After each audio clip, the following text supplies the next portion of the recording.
Sua insegurança não é um problema psicológico que você precisa curar. É um sinal visível que outros detectam em milissegundos e usam para te posicionar abaixo deles. Cada vez que você hesita antes de falar, cada vez que busca validação no olhar alheio, cada vez que sua voz treme ou sua postura se encolhe, você está transmitindo uma mensagem clara. Podem me ignorar, podem me questionar, podem me controlar. E o mundo responde exatamente a esse convite, não porque seja cruel, mas porque assim funciona a hierarquia humana desde sempre. Maquiavel observou isso nas cortes do Renascimento. Dois homens com o mesmo título, a mesma educação, a mesma inteligência, recebiam um tratamento completamente diferente. Um entrava numa sala e o espaço se ajustava a ele. O outro entrava e tinha que se ajustar ao espaço. A diferença não estava nas credenciais, estava em como projetavam certeza interna, como ocupavam território físico e psicológico, como respondiam quando eram desafiados. Um operava desde marco interno de poder, o outro pedia permissão com cada gesto. Hoje, você vai receber 7 verdades maquiavélicas sobre como aniquilar a insegurança desde a raiz e se tornar inabalável.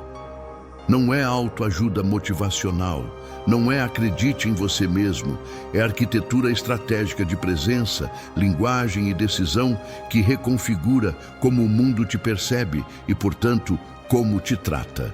7 leis que separam quem pede permissão de quem simplesmente age.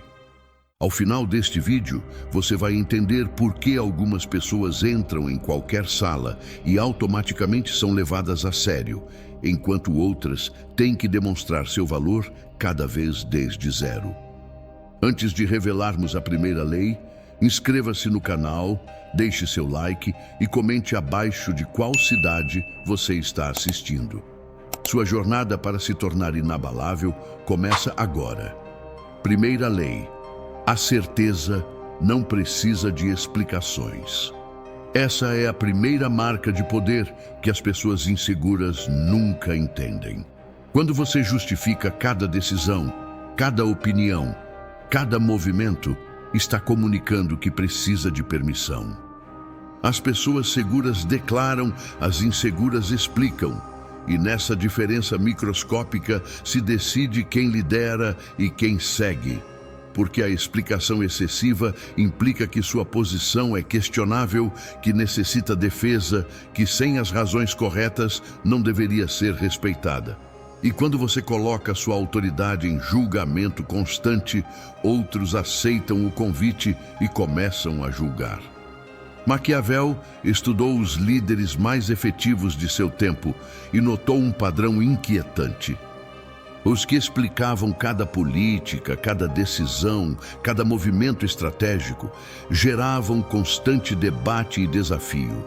Os que simplesmente agiam com firmeza e só explicavam quando estrategicamente era útil, geravam cumprimento. Não porque fossem mais inteligentes ou mais justificados, mas porque a certeza projetada cria a realidade social.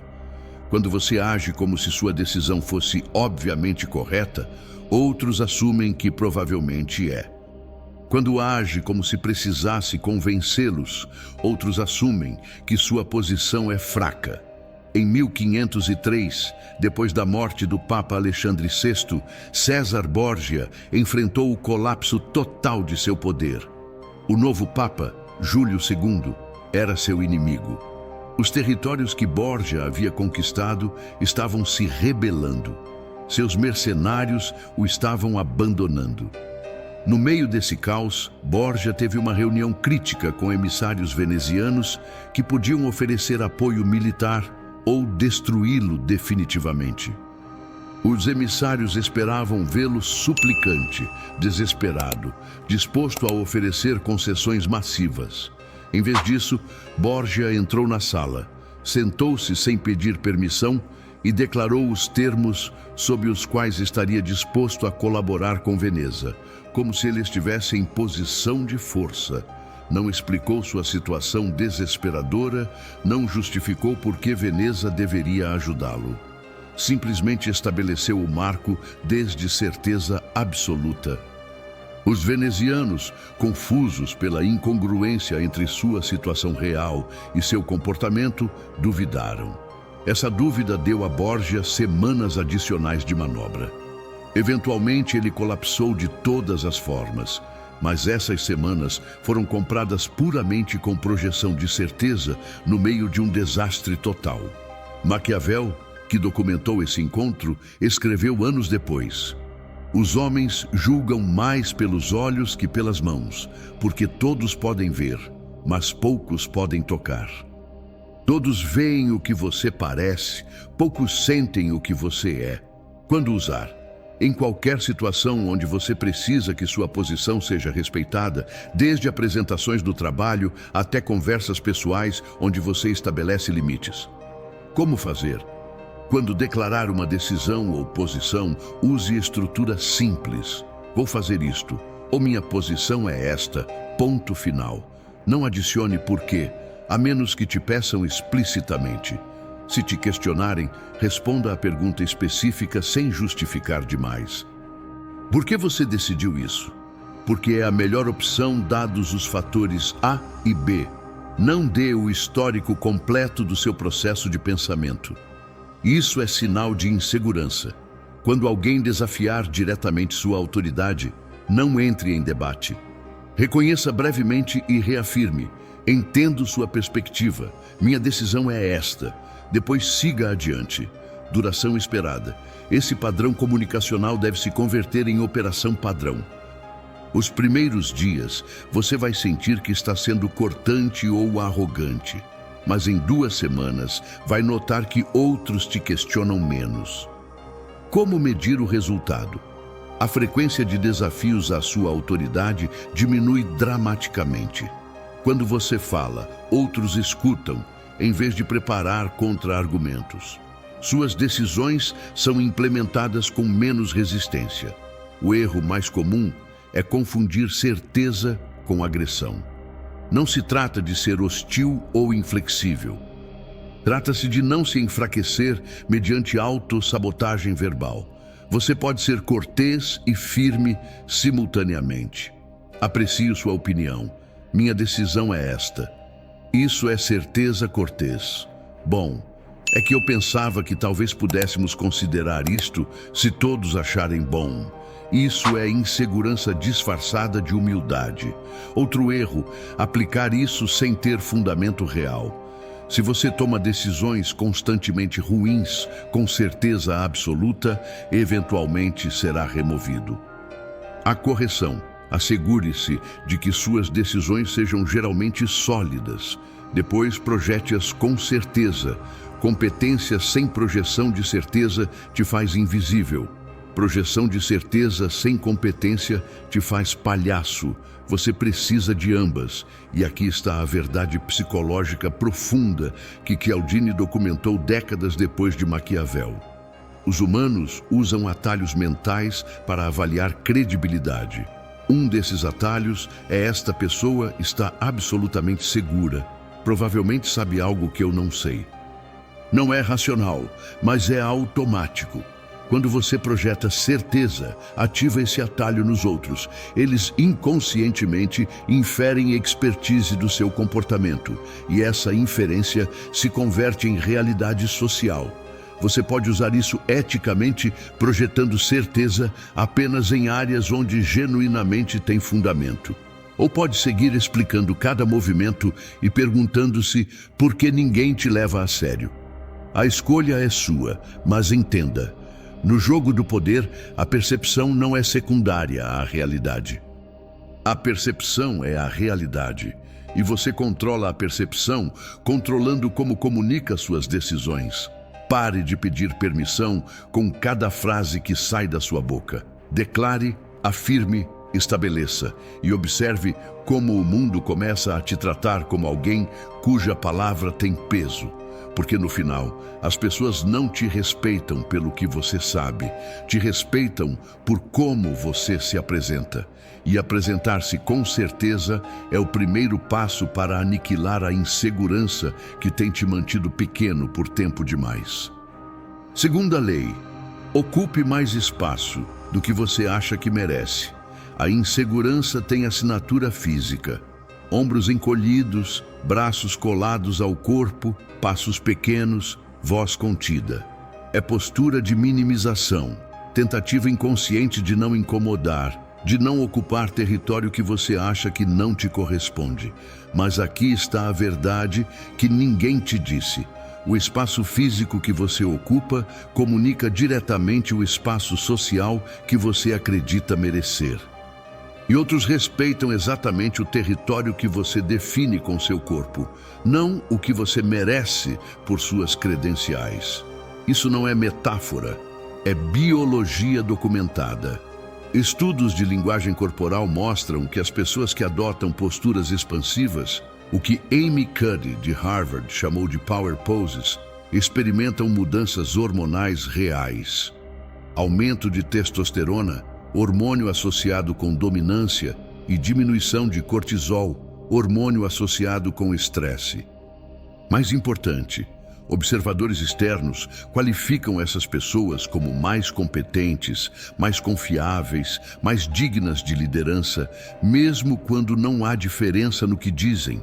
Só a postura muda a percepção completamente. Maquiavel observou isso nas audiências públicas dos príncipes italianos. Federico de Montefeltro, duque de Urbino, era de estatura média, mas quando estava em seu trono, nunca se encolhia, nunca se inclinava para a frente ansiosamente, nunca fazia gestos nervosos.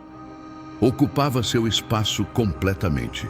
Outros duques, fisicamente mais imponentes, inclinavam-se para seus conselheiros, moviam as mãos nervosamente, ajustavam sua roupa constantemente.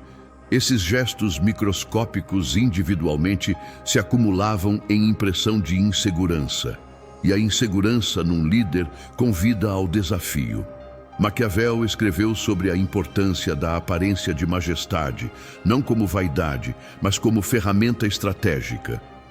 Se seu corpo comunica dúvida, sua autoridade será constantemente questionada, não importa quão sólidos sejam seus argumentos.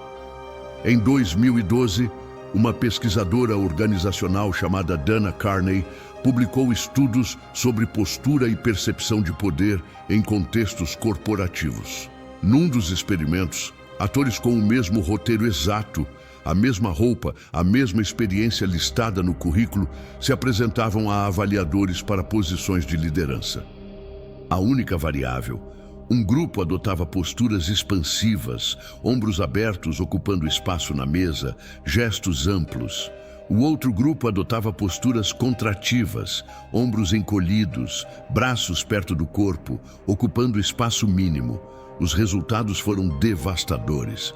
O grupo expansivo foi qualificado como significativamente mais competente, mais confiável, mais merecedor de salários mais altos. Mesmo conteúdo verbal, diferente linguagem corporal, avaliações completamente diferentes. Os avaliadores, quando perguntados por que qualificaram diferente, não podiam articular razões específicas. Simplesmente sentiam que um grupo era mais capaz que o outro. Essa sensação era a pura resposta a território físico ocupado. Quando usar? Constantemente até que se converta em operação por padrão. Como fazer? Quando você caminhar, dê passos completos, sem se apressar. Andar rápido nervosamente comunica ansiedade. Quando estiver sentado em reuniões, ocupe o espaço de sua cadeira completamente. Não se encurve, nem se incline ansiosamente para frente. Mantenha ombros para trás e para baixo, não encolhidos para cima. Quando falar, use gestos amplos que saiam do seu centro corporal. Gestos pequenos, perto do peito, comunicam contenção nervosa. Mantenha contato visual completo quando fala e quando escuta. Romper contato visual constantemente comunica submissão. Baixe o tom da sua voz meia oitava.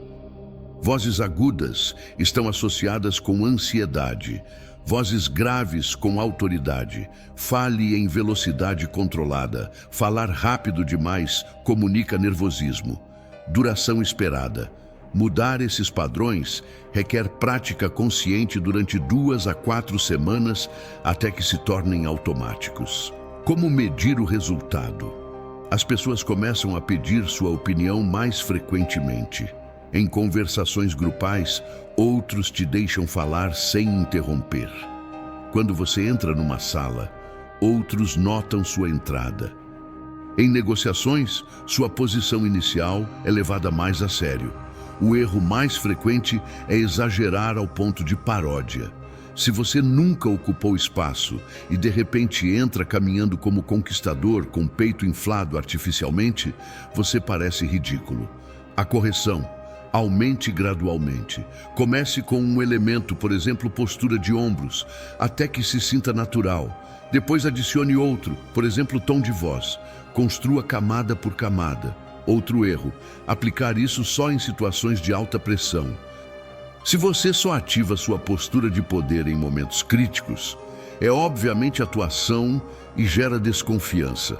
A correção: faça disso sua operação base. Ocupe espaço consistentemente em situações de baixo e alto risco. Então, é quem você é, não um truque que você aplica. E aqui está o efeito de retroalimentação que poucos antecipam. Quando você começa a ocupar mais espaço fisicamente, seu estado interno muda. Não é só que você projeta mais confiança, você começa a sentir mais confiança. Os estudos hormonais confirmam. A postura não só muda como outros te veem, muda sua própria química. Isso significa que você pode hackear seu estado emocional mediante seu corpo. Quando sentir insegurança, em vez de esperar que a sensação passe para depois agir confiante, inverta a sequência. Haja confiante fisicamente e a sensação eventualmente seguirá. Maquiavel teria chamado isso de finja até conseguir, mas mais precisamente é seu corpo lidera, sua mente segue. Use isso. O espaço que você ocupa é linguagem silenciosa, que todos ao seu redor leem instantaneamente. E essa linguagem diz mais sobre seu nível de poder que qualquer palavra que saia da sua boca. Você pode ter o melhor argumento do mundo, mas se seu corpo está encolhido, minimizado, contido, sua mensagem perde força. A incongruência entre conteúdo verbal forte e linguagem corporal fraca cria dissonância. E as pessoas sempre confiam mais no não verbal que no verbal. Porque o não verbal é mais difícil de falsificar, é mais honesto, revela o que você realmente acredita sobre seu próprio valor. Então pare de se fazer pequeno, expanda, ocupe o espaço que está disponível para você e observe como, magicamente, mais espaço se torna disponível, porque outros começam a se afastar para te dar lugar. Não porque você pediu, mas porque sua presença física demanda isso. Terceira lei: nunca mostre necessidade, mostre seleção. A insegurança se revela mais claramente em como você responde a oportunidades e pessoas. Quando alguém te oferece algo, um trabalho, uma colaboração, um encontro, e você reage com gratidão excessiva ou aceitação imediata, sem avaliação, está comunicando que não tem opções. Que qualquer coisa que chegue é bem-vinda porque você não está em posição de ser seletivo. E esse desespero percebido destrói seu valor de negociação instantaneamente. Maquiavel documentou a queda de múltiplos líderes que cometeram esse erro. Quando estavam fracos e recebiam oferta de aliança, aceitavam com tanta gratidão visível que seus aliados imediatamente recalculavam os termos para baixo. Se ele está tão desesperado por nossa ajuda, podemos exigir muito mais. O desespero convida à exploração. Em contraste, os líderes que mantinham marco de seleção, mesmo quando estavam em posição fraca, que avaliavam ofertas criticamente e negociavam termos como se tivessem alternativas, obtinham melhores acordos. Porque a outra parte não estava segura de quanto eles precisavam, o que preservava balanço de poder. Em 1512, quando a República Florentina estava colapsando sob pressão militar espanhola, os líderes florentinos foram negociar com os emissários espanhóis. Chegaram com linguagem de súplica: precisamos de sua ajuda, estamos dispostos a qualquer termo razoável. Os espanhóis, vendo esse desespero, exigiram não só tributo massivo, mas também instalação dos Médici como governantes, efetivamente terminando a República. Os florentinos, sem alternativas reais, aceitaram. Maquiavel, observando de sua posição na chancelaria, aprendeu a lição brutalmente. Quando você mostra que não tem alternativas, a outra parte maximiza sua extração, porque sabe que você aceitará qualquer coisa. Se os florentinos tivessem negociado desde março de estamos avaliando múltiplas opções, e a Aliança Espanhola é uma delas, talvez ainda teriam perdido, mas os termos teriam sido menos devastadores. A percepção de alternativas, mesmo quando não existem, preserva dignidade negociadora. Em 2018, um desenvolvedor de software chamado Marcos recebeu oferta de trabalho de uma empresa que vinha perseguindo há meses. Era seu trabalho dos sonhos, salário significativamente melhor que sua posição atual, tudo o que queria. Seu instinto era aceitar imediatamente com gratidão efusiva, mas ele lembrou o princípio de seleção. Respondeu: aprecio a oferta, preciso de alguns dias para avaliar todos os fatores e revisar com minha família. Confirmo quinta-feira. Durante esses dias, ele não fez nada além de revisar o contrato cuidadosamente. Não tinha outras ofertas, mas o ato de tomar tempo comunicou que estava sendo seletivo, que tinha agência, que não estava desesperado. Quando respondeu na quinta aceitando, também negociou 2 pontos menores do contrato com sucesso, porque a empresa, não estando segura se Marcos poderia declinar, foi mais flexível. Se tivesse aceito imediatamente com gratidão óbvia, esses pontos teriam sido não negociáveis. A pausa de avaliação preservou sua posição negociadora. Quando usar? Cada vez que você receber oferta de qualquer tipo, onde há possibilidade de negociação ou onde a percepção do seu valor importa. Como fazer? Quando receber oferta, sua resposta imediata nunca deve ser sim, aceito. Deve ser, aprecio isto, preciso de tempo específico para avaliar apropriadamente. Esse tempo pode ser horas ou dias, dependendo da magnitude da decisão. Durante esse tempo, avalie genuinamente. Isso é ótimo para você? Há aspectos negociáveis? Que alternativas reais ou potenciais você tem? Quando responder, mesmo se aceitar, faça desde marco de decisão consciente. Depois de avaliar, isto funciona para mim, com condições se aplicar. Nunca com efusividade, que comunique que você teria aceitado qualquer coisa. Se negociar, apresente seus pedidos como avaliação objetiva. Para que isto funcione otimamente, eu precisaria disto. Não como súplica. Seria possível, talvez, considerar isto. Duração esperada. Cada interação individual toma o tempo de avaliação que você pedir, mais o tempo de resposta. O padrão deve se tornar operação padrão. Como medir o resultado? Suas contra-ofertas são aceitas mais frequentemente. As pessoas ajustam ofertas iniciais para cima porque não estão seguras se você aceitará. Você é tratado como alguém seletivo cujo sim tem valor real. O erro mais daninho é rejeitar automaticamente ofertas para parecer seletivo, quando na realidade são excelentes oportunidades. Seleção não significa rejeição reflexiva, significa avaliação genuína. A correção. Durante seu período de avaliação, realmente avalie. Se a conclusão é que é excelente oferta, aceite com certeza. Seleção significa que você decidiu conscientemente, não que rejeitou por imagem. Outro erro: tomar tanto tempo avaliando que você perde a oportunidade. Se você pede uma semana para avaliar a oferta, que obviamente requer resposta rápida, comunica indiferença ou falta de seriedade. A correção: calibre o tempo de avaliação à urgência real. Preciso de 48 horas para decisão significativa é razoável.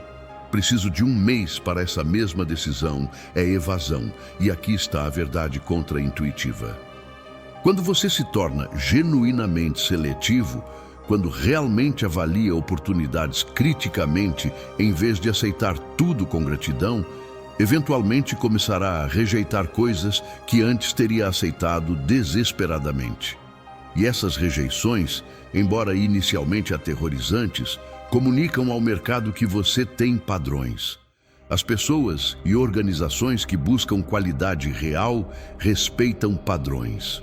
Começam a te ver como prêmio a ganhar, não como recurso disponível a explotar. E, paradoxalmente, quanto mais seletivo você se torna, mais ofertas de maior qualidade recebe. Porque todos querem o que outros não podem ter facilmente. Maquiavel observou isso em casamentos políticos. As princesas que rejeitavam múltiplas ofertas eventualmente recebiam as melhores. As que aceitavam a primeira oferta ansiosamente eram tratadas como mercadoria menor. Mesmo princípio, diferentes contextos. A escassez cria valor. E você cria escassez artificial sendo seletivo sobre o que aceita, mesmo quando internamente sente que deveria agarrar qualquer oportunidade que apareça. Esse controle sobre sua reatividade é a diferença entre ser tratado como commodity substituível e ser tratado como ativo valioso que precisa ser conquistado. E no jogo do poder, percepção de valor frequentemente importa mais que valor real. Então, controle a percepção sendo seletivo. E observe como magicamente seu valor real aumenta para corresponder à percepção que você criou. Quarta lei: controle sua reação emocional visível. A insegurança mais transparente não está no que você diz, mas em como você reage quando é desafiado, criticado ou pressionado. Se alguém te questiona e seu rosto fica vermelho, sua voz quebra, suas mãos tremem, você acabou de entregar informação crítica. Esse desafio te afetou emocionalmente, o que significa que eles têm poder sobre você. E uma vez que outros sabem que podem te desestabilizar emocionalmente, esse botão será pressionado cada vez que quiserem te controlar. Os estoicos que Maquiavel estudou, embora nunca o admitisse abertamente, entenderam isso há 2000 anos. Marco Aurélio escreveu: você se angustia por algo externo. A dor não se deve à coisa em si, mas à sua estimação dela, e isto você tem poder de revogar a qualquer momento. Traduzido a termos maquiavélicos, suas reações emocionais visíveis são vulnerabilidades estratégicas. Quando outros podem prever o que te incomoda, podem te manipular para comportamento previsível. Quando não podem ler seu estado emocional, perdem essa alavanca de controle. Maquiavel documentou como César Borgia manejava crises com o rosto completamente neutral. Quando recebia notícias devastadoras, traições, fracassos militares, sua expressão não mudava. Seus conselheiros não podiam saber se estava furioso, assustado ou indiferente. Essa ilegibilidade o fazia imprevisível. E a imprevisibilidade é forma de poder. Seus inimigos não podiam calibrar que ações o provocariam a respostas específicas, porque não havia respostas emocionais visíveis das quais aprender. Quando finalmente agia, era com frieza calculada, não com calor reativo. Isto aterrorizava outros mais que a ira visível, porque a ira é previsível e manejável. A frieza estratégica não é. Em 2016, durante uma negociação de aquisição corporativa altamente tensa, o CEO da empresa Objetivo, um homem chamado Robert Chen, aplicou este princípio com precisão cirúrgica. Os compradores potenciais, sabendo que a empresa de Chen estava em problemas financeiros, vieram com oferta lowball insultante, esperando que Chen reagisse com desespero ou indignação visível, que revelaria sua posição real. Chen escutou a oferta completa, manteve a expressão completamente neutral, pausou 5 segundos e respondeu com um tom plano. Essa valoração não reflete os ativos intangíveis. Minha contra-oferta é número significativamente maior. Vocês têm 72 horas para responder. Não mostrou insulto, não mostrou desespero, não mostrou emoção alguma. Os compradores, incapazes de ler se Chen tinha alternativas ou estava em pânico interno, assumiram que devia ter outras opções, ou ao menos estava disposto a deixar colapsar a empresa antes de vender barato. Retornaram com oferta intermediária que foi 40% melhor que sua proposta inicial. Chen aceitou, ainda com expressão neutral, como se tivesse esperado exatamente isso. Anos depois, em entrevista, Chen admitiu que internamente estava aterrorizado durante toda a negociação, mas entendia que mostrar esse terror teria colapsado sua posição completamente. O controle de expressão externa salvou dezenas de milhões em valoração. Quando usar? Em qualquer situação de negociação, conflito ou avaliação, onde mostrar seu estado emocional real te prejudicaria estrategicamente. Como fazer? Primeiro, reconheça que suas emoções internas e sua expressão externa podem ser independentes. Você pode sentir fúria e mostrar calma. Isso não é desonestidade, é controle estratégico. Segundo, pratique exercícios específicos. Quando sentir emoção forte surgindo, ira, medo, ansiedade, antes de responder, respire fundo 3 vezes e relaxe conscientemente seu rosto. Mantenha a expressão neutral por padrão, nem sorriso excessivo, nem senho franzido. Terceiro, baixe sua reatividade. Quando alguém diz algo provocador, adicione pausa de 3 segundos antes de responder. Essa pausa te dá tempo para decidir sua resposta em vez de reagir impulsivamente. Quarto, pratique com situações de baixo risco. Primeiro, conversações casuais onde você se irrita levemente, pratique manter rosto neutral. Duração esperada. Controlar expressão consciente no início requer esforço ativo. Depois de 6 a 8 semanas de prática consistente, se torna mais automático. Como medir o resultado? As pessoas comentam que você é difícil de ler. Em negociações, outros fazem concessões porque não estão seguros de sua posição real. As tentativas de te provocar emocionalmente diminuem porque aprendem que não funciona. O erro mais perigoso é reprimir emoções completamente sem processá-las. Não mostrar emoção externamente é estratégia. Não permitir-se sentir emoção internamente é supressão daninha que eventualmente explode. A correção. Sinta tudo o que precisar sentir, mas em contexto privado apropriado. Processe ira, medo, frustração com pessoas de confiança ou mediante escrita, exercício, terapia. Só controle a expressão pública dessas emoções em contextos estratégicos. Outro erro, manter neutralidade total em todo momento, o qual te faz parecer robótico ou sociopata. A correção. Calibre segundo o contexto. Com amigos genuínos, família, aliados próximos, você pode mostrar emoção autêntica. Isso constrói conexão.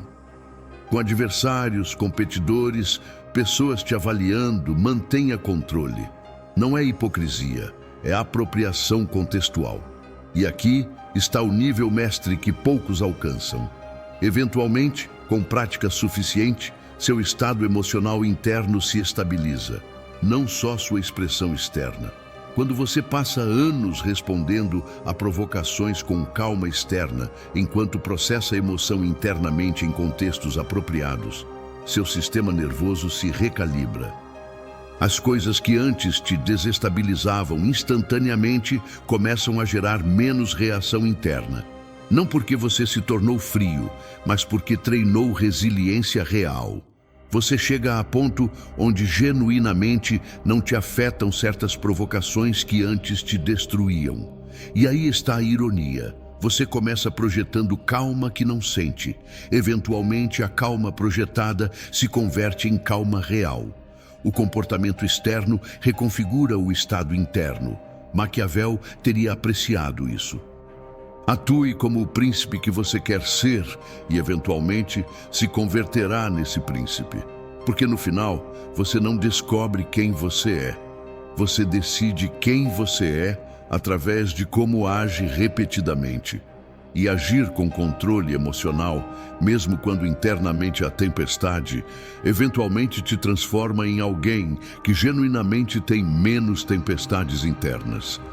Essa é a alquimia da transformação real. Quinta lei: decida rápido, mude lento, nunca vacile em público. A última assinatura de insegurança que destrói a autoridade percebida é a indecisão visível. Quando você muda de opinião constantemente, quando pede input de todos antes de decidir, quando revisa publicamente cada decisão que tomou, está comunicando que não confia no seu próprio julgamento.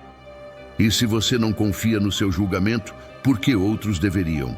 A vacilação pública convida ao caos, porque cria vácuo de liderança que outros tentarão preencher. Maquiavel foi brutal sobre este ponto. Um príncipe indeciso será destruído, não porque toma más decisões, mas porque a indecisão mesma gera instabilidade. As pessoas precisam de direção mesmo se a direção é imperfeita. Decisão medíocre, executada com firmeza, quase sempre supera decisão perfeita, chegada tardiamente ou executada com vacilação, porque a execução firme gera momentum e permite correção sobre a marcha. A vacilação gera parálise e permite que inimigos tomem iniciativa. Em 1502, Maquiavel foi enviado como observador à corte de César Borgia durante uma crise crítica. Vários dos comandantes mercenários de Borgia estavam conspirando contra ele, planejando traição que poderia destruir todo o seu principado. Borgia tinha múltiplas opções. Podia atacar preventivamente, podia tentar negociar, podia fortificar-se defensivamente. Cada opção tinha riscos enormes. Mas o que Borgia fez e o que Maquiavel documentou com fascinação foi decidir rapidamente e executar sem vacilação visível. Borgia escolheu o engano, fingir reconciliação, convidar os conspiradores à reunião de paz e executá-los todos simultaneamente em Senigália. Foi brutal, eticamente questionável, estrategicamente arriscado, mas foi executado com tal firmeza que não houve tempo para que os conspiradores detectassem dúvida ou mudassem seus próprios planos. A velocidade de decisão e firmeza de execução foram mais importantes que a perfeição da estratégia. Se Borgia tivesse vacilado, os conspiradores teriam detectado sua incerteza e atacado primeiro. Maquiavel escreveu: nas ações de todos os homens, especialmente os príncipes onde não há tribunal de apelação, olhamos ao resultado final. A lição: você será julgado por resultados, e os resultados vêm de execução decidida, não de deliberação perfeita. Em 2019, uma gerente de projeto chamada Sara herdou uma equipe desmoralizada com o projeto em crise. Múltiplos stakeholders davam direções contraditórias. A equipe anterior havia colapsado sob indecisão. Cada semana mudavam prioridades baseadas no último feedback. Nunca terminavam nada. Moral estava destruída. Sara entrou e estabeleceu novo protocolo. Decisões de direção se tomariam às segundas em reunião de 30 minutos. Uma vez tomada a decisão, não se revisaria até a segunda seguinte, a menos que houvesse emergência genuína. Feedback recebido durante a semana se documentava para a consideração seguinte, mas não mudava a direção imediatamente. Vários stakeholders se queixaram de que Sarah era inflexível, mas a equipe, pela primeira vez em meses, pôde executar algo completo sem mudanças de direção no meio do caminho. Em 6 semanas, entregaram o primeiro módulo funcional do projeto. Os stakeholders que haviam se queixado de inflexibilidade agora a queriam em outros projetos. O que mudou? Não a qualidade das decisões individuais de Sarah. Algumas foram subótimas. O que mudou foi a firmeza de execução. A equipe podia executar com convicção porque a direção era clara e estável. Essa clareza produziu resultados e os resultados validaram o enfoque. Quando usar? Em qualquer contexto onde você tem responsabilidade de decisão, desde liderar projetos até decisões pessoais significativas. Como fazer? Estabeleça processo de decisão com um timeline claro. Vou recolher informação até data X, depois decidirei em data Y. Uma vez decidido, executaremos sem revisar por período Z, a menos que haja nova informação crítica. Isto separa a fase de deliberação de fase de execução. Durante deliberação, considere múltiplas opções. Durante execução, mantenha direção com firmeza. Se precisar mudar decisão, faça em privado primeiro. Reavalie com seus conselheiros mais próximos, decida a mudança, depois comunique como nova decisão firme, não como não sei, talvez devêssemos mudar. O formato é, depois de avaliar nova informação, a nova direção é I. Não estava pensando que talvez X seria melhor. Nunca vacile em público. Se duvidar, duvide em privado com um círculo muito pequeno de confiança. Decida, depois projete firmeza publicamente. Duração esperada. Isto é filosofia operacional permanente. Como medir o resultado? Sua equipe ou pessoas que dependem de suas decisões reportam menos confusão. A execução melhora porque há claridade de direção. Outros começam a referir-se a você como decisivo ou claro em feedback. O erro mais comum é confundir decisão rápida com decisão impulsiva. Decidir rápido não significa decidir sem informação. Significa estabelecer deadline para decisão, recolher informação disponível nesse período e depois decidir em vez de postergar indefinidamente. A correção. Calibre o tempo de decisão à importância e reversibilidade. Decisões reversíveis podem tomar-se muito rápido. Decisões irreversíveis merecem mais deliberação, mas mesmo decisões grandes têm que decidir-se eventualmente. Outro erro: nunca mudar decisão uma vez tomada, mesmo quando evidência clara indica que é necessário. A correção. Sim, decida rápido, mude lento, não significa nunca mude. Significa que mudanças de direção devem basear-se em nova informação significativa, não em ansiedade flutuante ou pressão momentânea. E quando mudar, faça com mesma firmeza que a decisão original.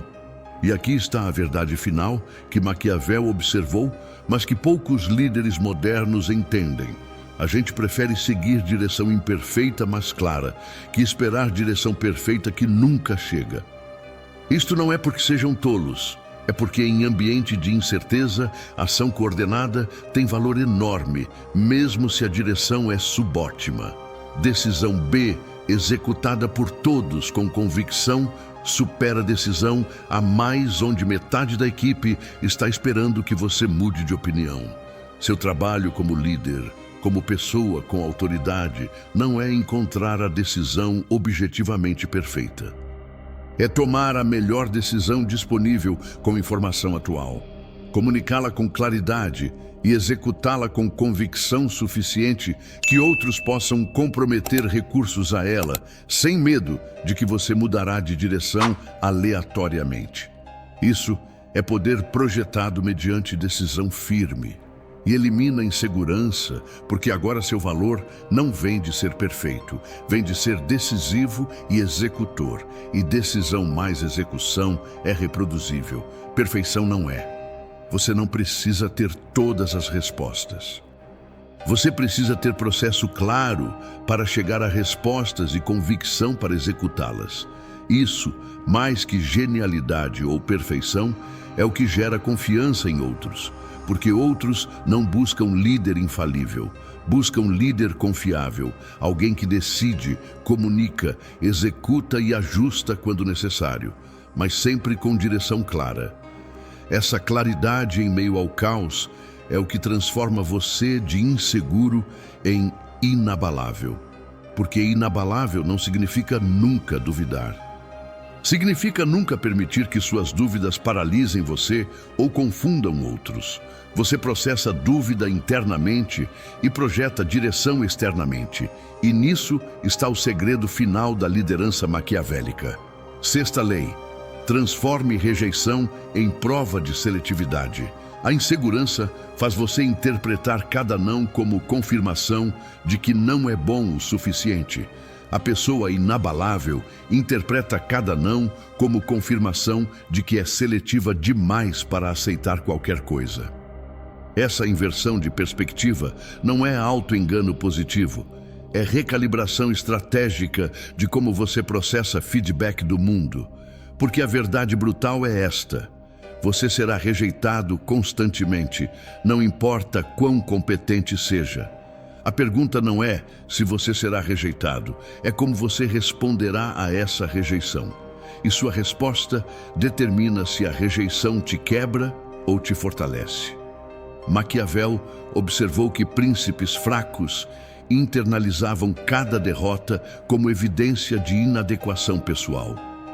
Príncipes fortes internalizavam derrotas como informação sobre estratégia que precisava ajuste.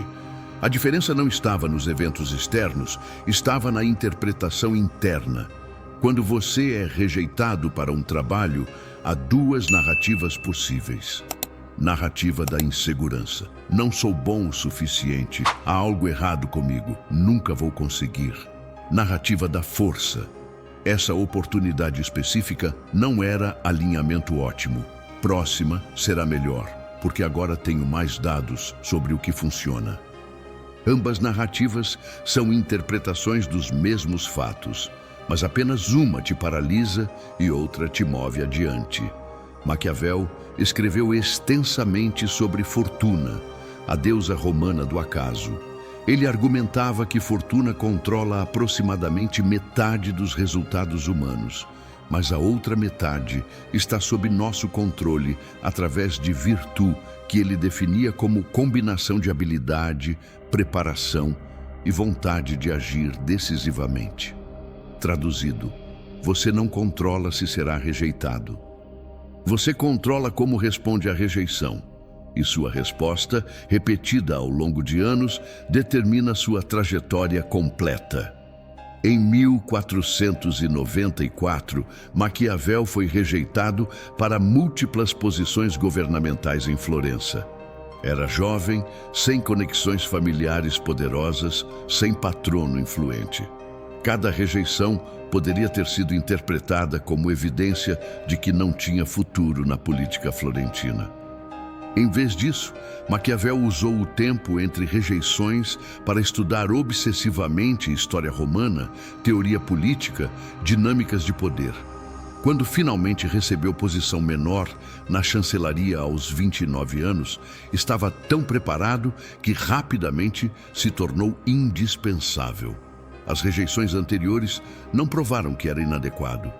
Provaram que ainda não era o momento certo. E esse intervalo forçado de preparação foi o que o equipou para ter sucesso quando a oportunidade finalmente chegou. Se tivesse conseguido posição poderosa aos 20 anos sem essa preparação, provavelmente teria falhado espetacularmente. As rejeições o salvaram dele mesmo. Em 2020, uma empreendedora chamada Diana lançou startup de software. Procurou investimento de 27 fundos de venture capital. 26 rejeitaram. Cada rejeição vinha com feedback. O mercado é pequeno demais, a tecnologia não é defensável, a equipe não tem experiência suficiente. Cada não poderia ter sido interpretado como confirmação de que sua ideia era ruim. Em vez disso, Diana interpretou diferente. Estou procurando nos lugares errados ou apresentando de forma subótima. Usou o feedback para refinar tanto seu pitch quanto sua compreensão de quais investidores eram alinhamento real. O 27º fundo disse sim. 5 anos depois, a empresa vale 80 milhões. Os 26 nãos não previram fracasso, previram desalinhamento entre o que ela oferecia e o que aqueles fundos específicos buscavam. Quando usar? Toda vez que enfrentar rejeição em qualquer área da vida, profissional, pessoal, social. Como fazer? Primeiro, estabeleça esta regra mental. Rejeição nunca é evidência de inadequação total, é evidência de desalinhamento específico ou de timing errado. Quando for rejeitado, pergunte-se especificamente: que dados esta rejeição me dá? Há padrão nas rejeições que indica algo que preciso ajustar? Ou é randomicidade natural? Segundo, mantenha a métrica de tentativas, não só de sucessos. Se você fez 10 tentativas e foi rejeitado 10 vezes, você não falhou 10 vezes. Você coletou 10 pontos de dados. Terceiro, celebre rejeições que você escolheu. Quando você rejeita a oportunidade que não é ótima para você, isso não é fracasso. É seletividade estratégica. Quanto mais você se torna confortável rejeitando coisas erradas, menos doloroso se torna ser rejeitado, porque você entende que a outra parte também está sendo seletiva, e isso é racional. Duração esperada. Recalibração de interpretação de rejeição é processo contínuo. Cada nova rejeição é oportunidade de praticar. Como medir o resultado? Você se recupera de rejeições mais rapidamente. Em vez de dias de dúvida, são horas. Você continua tentando depois de múltiplas rejeições em vez de desistir. Você procura ativamente feedback de rejeições para melhorar. Seu número total de tentativas aumenta porque o medo de rejeição diminui. O erro mais comum é nunca tentar para nunca ser rejeitado. Se você evita completamente situações onde rejeição é possível, você garante mediocridade permanente. A correção. Rejeição é preço de entrada para qualquer coisa que vale a pena. Aceite isso e pague o preço voluntariamente. Outro erro. Interpretar rejeição como permissão para baixar padrões. Se você é rejeitado múltiplas vezes e responde aceitando qualquer coisa inferior, você não se fortaleceu, você se quebrou. A correção: use rejeição para melhorar sua oferta ou seu targeting, não para baixar seus padrões. E aqui está a verdade final sobre rejeição que mudará como você vê cada não. As pessoas mais bem-sucedidas do mundo não são aquelas que nunca foram rejeitadas. São aquelas que foram rejeitadas mais vezes que a maioria, porque tentaram mais. Cada não é passo necessário para chegar assim.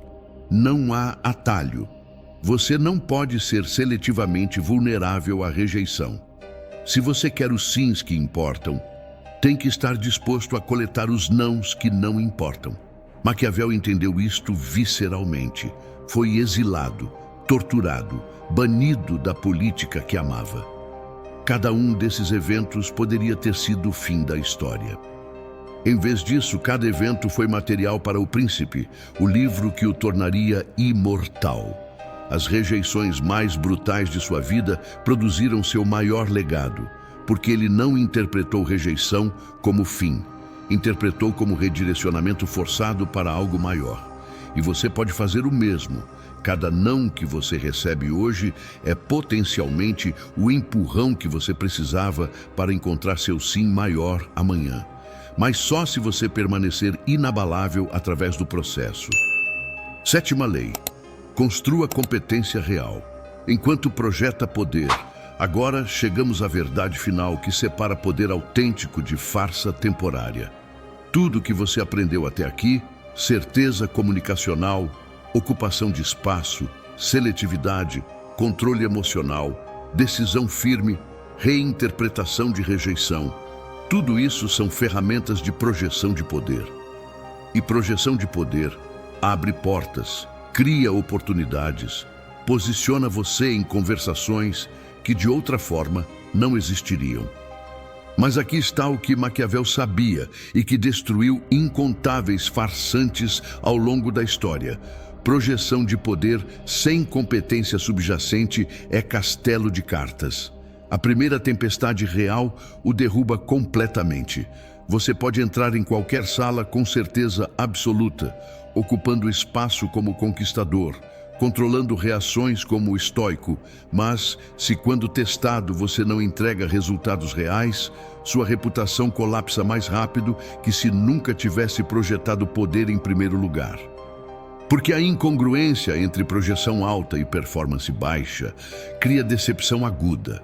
As pessoas sentem que foram enganadas, e humanos nunca perdoam engano percebido. Maquiavel escreveu extensivamente sobre a necessidade de aparentar certas qualidades: piedade, fidelidade, humanidade, integridade, religiosidade. Mas depois adicionou o aviso crucial: e ser essas qualidades, quando possível, especialmente quando ser testado publicamente. Porque todos veem o que você parece, mas poucos testam o que você realmente é. Até que testem. E quando testam, se descobrem que é pura fachada, você está acabado. Então a sequência correta nunca é projeção sem substância. É desenvolvimento de substância primeiro, depois projeção proporcional a essa substância. A projeção acelera reconhecimento de valor que já existe. Não cria valor do nada. Em 1512, depois da queda da República Florentina, os Médici retornaram ao poder.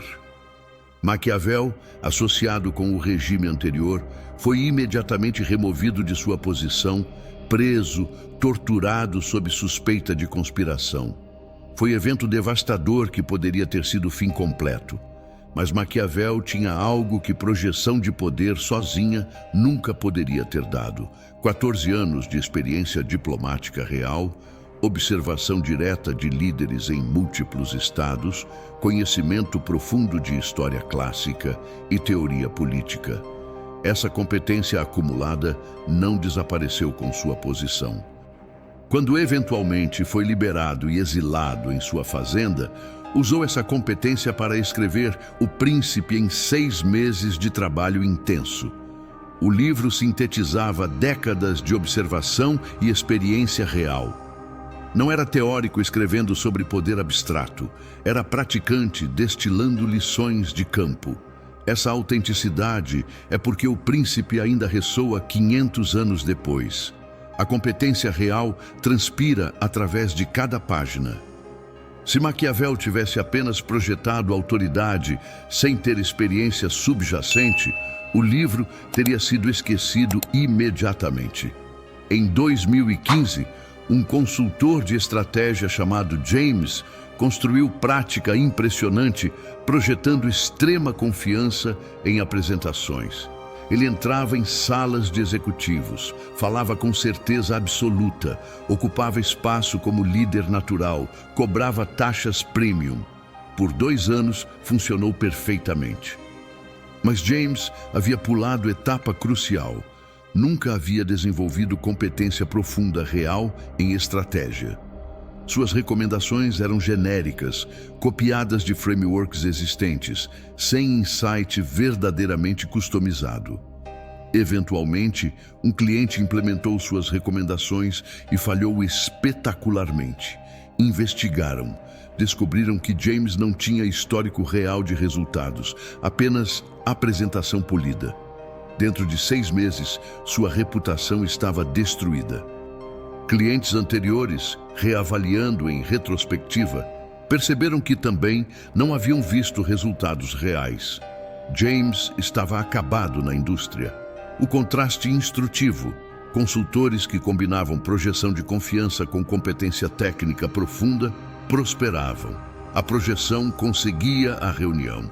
A competência conseguia o contrato de longo prazo e as referências. Quando usar? Sempre. Isto não é técnica única, é filosofia operacional permanente.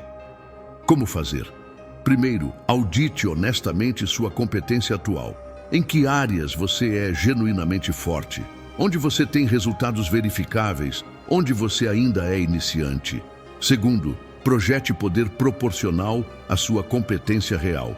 Se você é especialista em área específica, projete certeza total nessa área. Se você é competente, mas não especialista, projete confiança moderada. Se você é novato, projete vontade de aprender e crescer rapidamente, não falsa expertise. Terceiro, invista obsessivamente em desenvolvimento de competência real. Leia vorazmente. Pratique deliberadamente. Busque feedback brutal. Estude mestres em seu campo. Acumule experiência real, não só credenciais. Quarto, documente seus resultados. Quando você projeta poder e depois entrega resultados, aqueles resultados se tornam evidência que suporta sua projeção. Próxima vez que você entrar em sala, com certeza, não é blefe, é histórico verificável. Duração esperada. Desenvolvimento de competência real é projeto de vida. Mas você pode alcançar competência sólida em área específica em 1.000 a 2.000 horas de prática deliberada, aproximadamente 1 ano de esforço focado. Como medir o resultado? Você entrega resultados que outros reconhecem como valiosos. Você é solicitado repetidamente para mesmas situações porque performance anterior foi forte. Suas recomendações são implementadas e funcionam. Você dorme tranquilo, sabendo que não é impostor. O erro mais destrutivo é acreditar que projeção sozinha é suficiente.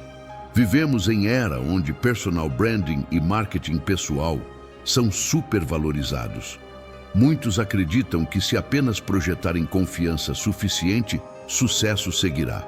Mas realidade eventualmente testa todos. A correção: trate projeção como multiplicador de competência, não substituto. Competência vezes projeção igual impacto real. Outro erro: desenvolver competência, mas nunca projetar. Muitos especialistas genuínos são invisíveis porque não comunicam seu valor efetivamente. A correção: ambas são necessárias. Desenvolva competência, depois aprenda a projetá-la sem vergonha. E aqui está a síntese final de tudo que você aprendeu.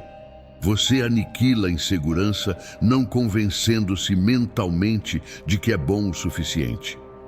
Você aniquila através de ciclo virtuoso de desenvolvimento e projeção. Desenvolve competência real. Projeta essa competência com certeza. Obtém resultados que validam a projeção. Use esses resultados como evidência para projetar ainda mais certeza. Desenvolve competência ainda maior. Esse ciclo, repetido por anos, transforma você de inseguro em genuinamente inabalável, porque em algum momento você percebe que não está fingindo mais. A certeza que você projeta é reflexo honesto da competência que você construiu. O espaço que você ocupa é proporcional ao valor que você entrega. A seletividade que você demonstra é baseada em opções reais que você criou. O controle emocional que você mantém vem de estabilidade interna genuína. A firmeza de decisão vem de julgamento treinado através de experiência. Você começou projetando o príncipe que queria ser. Eventualmente você se tornou esse príncipe. E aqui está o presente final que Maquiavel te daria se estivesse vivo hoje. Ninguém nasce inabalável. Todos começam inseguros, duvidando, buscando validação externa.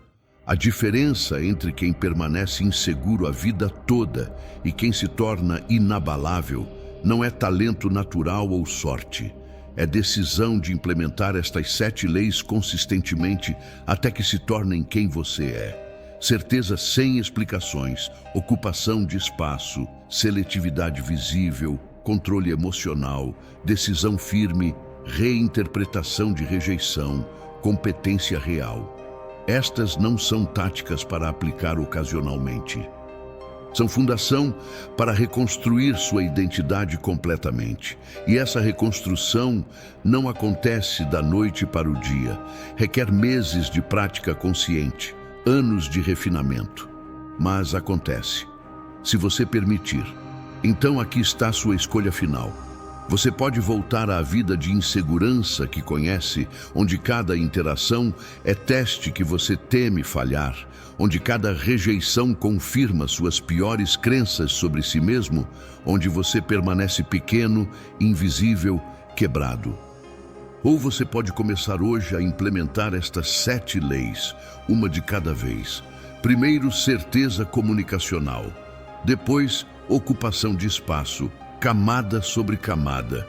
E em 12 meses, você não se reconhecerá. As pessoas ao seu redor não te reconhecerão. Porque você terá se transformado de alguém que pede permissão para existir em alguém que simplesmente existe com autoridade inquestionável. Isso é o que significa aniquilar insegurança e tornar-se inabalável. Não é eliminar dúvida interna completamente. É construir estrutura externa tão sólida que dúvida interna não controla mais suas ações. Sua dúvida pode sussurrar, mas sua certeza projetada grita. E o mundo responde ao que grita, não ao que sussurra. Se este conteúdo despertou algo em você, inscreva-se no canal agora, deixe seu like e comente abaixo de qual cidade você está assistindo. Cada interação alimenta nossa comunidade de pessoas que recusam mediocridade e escolhem grandeza. Sua jornada rumo ao poder absoluto começa hoje. Não desperdice mais um único dia sendo menos do que pode ser. Torne-se inabalável, torne-se invencível, torne-se lenda.